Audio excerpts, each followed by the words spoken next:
Mike Dunaway. I remember grabbing that driver that had just a little writing up on top. The block of wood had to be this thick, and it just said Big John on it. The heaviest golf shaft to this day I think I'd ever held. It had to be 150 grams. And there was Mike just hitting golf ball after golf ball onto that shed, just pelting it.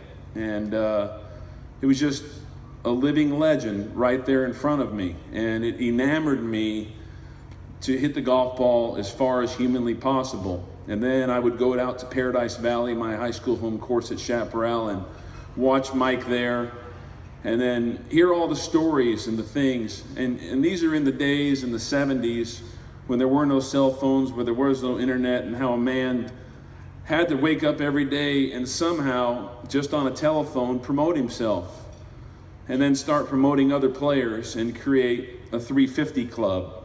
A group of hitters that legitimately hit a golf ball 350 yards. And when I say the word legitimate, I say that very seriously about Mike. Mike cared a lot about the game of golf. He cared about the pureness of the game of golf. He said, what do I need to know? He said, he named some names. Some of them are sitting at that table right there. And he just said, you know, just go there, get your feet wet, try to make the semifinals. And I said, Mike, I said, why can't I win this thing? Why can I not? He goes, well, because you can't. It's just the first time is a tough time. And I said, well, when I do, you're going to buy me the best Texas dinner we have ever had. And by golly, he was my third phone call after I called my mother and my brother after I won it. And he guided me after that to so many great things in my life, helped me make a lot of great decisions. And one thing before we watch his video is Mike was the biggest, best idea guy I've ever seen in my life. A great salesman really is passionate and believes in what they're selling.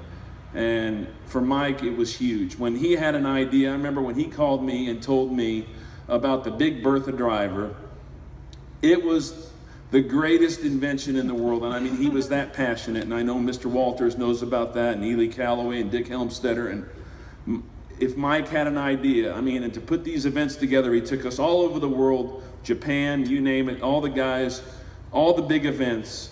He was a big idea guy, and he gave hundreds, if not thousands, of long drivers the careers they had. I was fortunate to take some of those ideas and be in the right place at the right time to create the World Long Drive Championship. I remember when he drew out Dunaway's runway, and again, it was idea after idea after idea, and he is a legend, and I'm thrilled that he's in the Las Vegas Golf Hall of Fame. Again, my name is Patrick Moore, and I am the nephew of Mike Dunaway. Before I begin, though, I do want to first thank the Las Vegas Hall of Fame for having my family and I, and everyone here, letting us honor my Uncle Mike with the induction into the Hall of Fame. For those of you who knew my Uncle Mike well, you know he was many great things, but three things in particular that really stick out to me. One, he was an incredibly generous man, as many people have touched on already. With his time, his money, his efforts, very evident to see if you spend any amount of time with him at all. Two, the reason why we're here, he was a fantastic golfer that could hit the ball a mile, could drive a par 4 without any trouble whatsoever. And number three, he was a Razorback fanatic through the thick and the thin. Unfortunately, I only took on one of these traits from him, and this, of course, being the curse of being a Razorback diehard fan. You see, my Uncle Mike had me fall in love with the Hogs at an early age, and so much so that I ended up attending the University of Arkansas for a year where I really got to share those heartbreaks with him in person.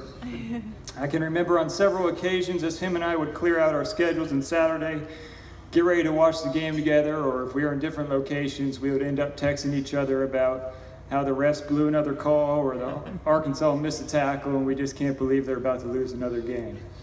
By the end of it, we would either be on the phone screaming in joy about how somehow we won and we're the greatest team that's ever played, or we lost, as we typically do, and we find ourselves not talking until next Saturday, and we start the process all over again. Another thing Mike and I shared together was the importance of faith in our life. In fact, I used to even joke with him that God made church on Sunday mornings to help recover from the Arkansas losses on Saturday nights. But in all seriousness, we're here to celebrate my uncle's good works for the game of golf, and specifically the long driving competition. I can't ever say I fully understood some of his golf terms like escape force motion or even the mumble shed, but I appreciated them, and I did learn the truly important things from him, like putting others first, endless amounts of kindness in his life, and it sure was very fun to watch him hit a golf ball. I want to thank you again for having us here and letting us honor him with this award.